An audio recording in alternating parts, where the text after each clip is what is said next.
Mirino ya Murugamiriri wa atumia kaunti-ini ya Makueni Rose Museo yukite uriri ndereti egie gutabania mogaruruku gatiba-ini ya bururi ithiete na mbere kunyitithio thinga.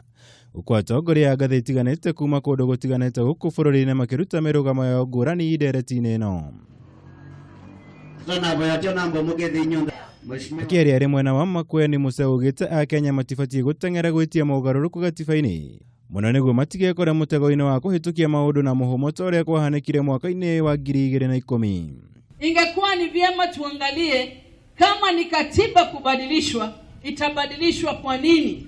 Ni nini reasons zake ziweze kufanya katiba ibadilishwe? Tusiseme la ama ndio.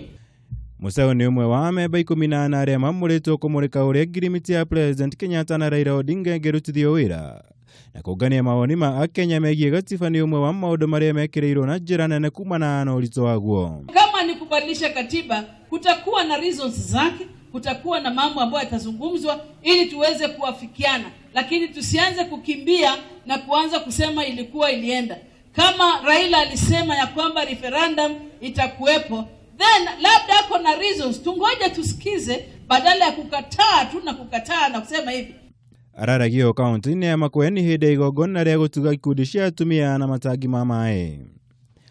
Ngiribotera Kameme TV, njitagwo Mwaura wa Gunya.